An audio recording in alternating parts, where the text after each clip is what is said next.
நான் என்ன சொல்கிறேன், இந்த தமிழ்நாட்டில் ஒரு ஃபேன்சி, நாம் மத்திய அரசாங்கத்துக்கு எதிராக பேசினா தான் தமிழக மக்கள் ஓட்டு போடுவாங்கன்னு.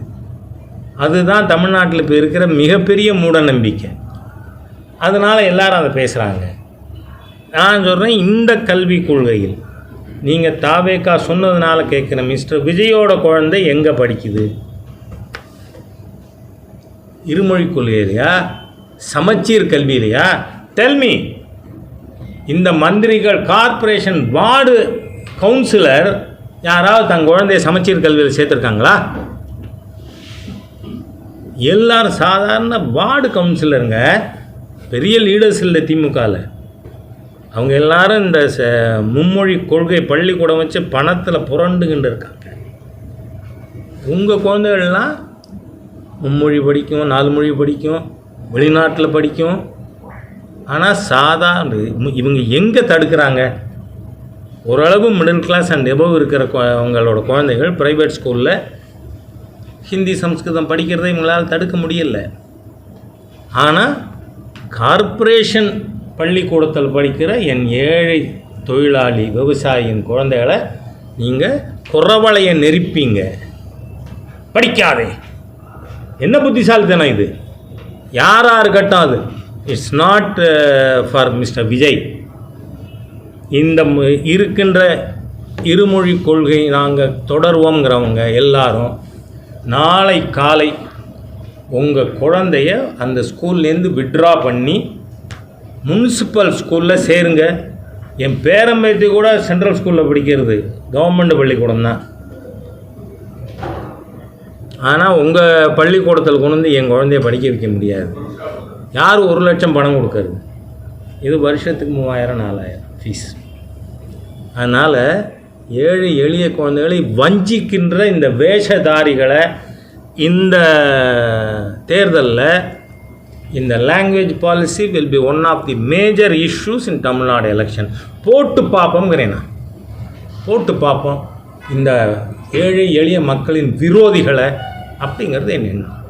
எந்தெந்த ஸ்டேட்டில் வந்து இதெல்லாம் கைது போட்டிருக்காங்க, எந்த ஸ்டேட்டில் போடுறாங்க? எந்த ஸ்டேட்லேயும் இந்த மாதிரி தடை இல்லை.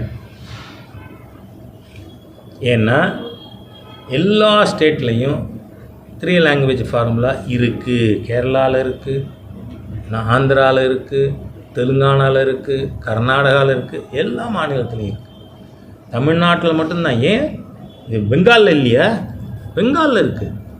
எல்லா இடத்துலையும் அது 3 லாங்குவேஜ் ஃபார்முலா. நான் கேட்குறேன், பாண்டிச்சேரி வந்து politically we can say part of Tamil Nadu.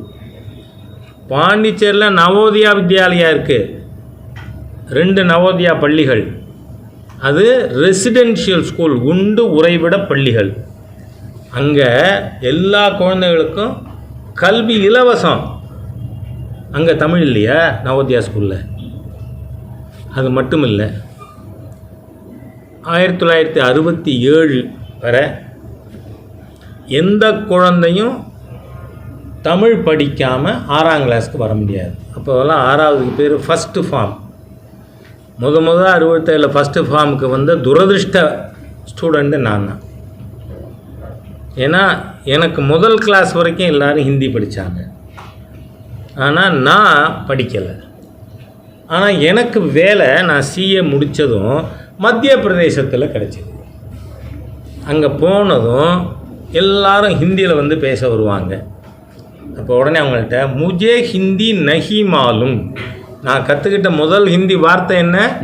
முஜே ஹிந்தி நஹி மாலும். ஏன்னா அவர் ஃபர்தராக பேசுகிறத நிறுத்துறதுக்காக. அந்த மாதிரி தலைமுறைகளை கெடுத்த தீய ஆட்சி இந்த திராவிடியன் ஸ்டாக் ஆட்சி.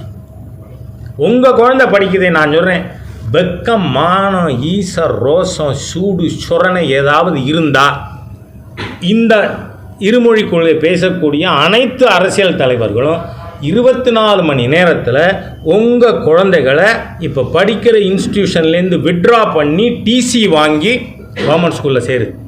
அப்போ நீங்கள் யோக்கியமானவர்கள், நேர்மையானவர், நல்லவர், மக்கள் நலம் விரும்புவர் அப்படின்னு நான் ஏற்றுக்கிறேன், பகிரங்கமாக அறிவிப்பேன். நாளைக்கு மிஸ்டர் விஜய் வெளிநாட்டில் எங்கே தன் குழந்தை படித்தாலும் விட்ரா பண்ணுங்க. இங்கே தமிழ்நாட்டில் வந்து கார்ப்பரேஷன் ஸ்கூலில் சேருங்க. ஸ்டாலின் அவர் செய்யணும், கனிமொழி அவர் செய்யணும், எல்லாரும் செய்யுங்க. தமிழ் ஏழை எளிய தமிழ் மக்களின் துரோகிகள் இந்த தலைவர்கள் அத்தனை பேரும், அது யாராக இருக்கட்டும். I am least bother. நன்றி.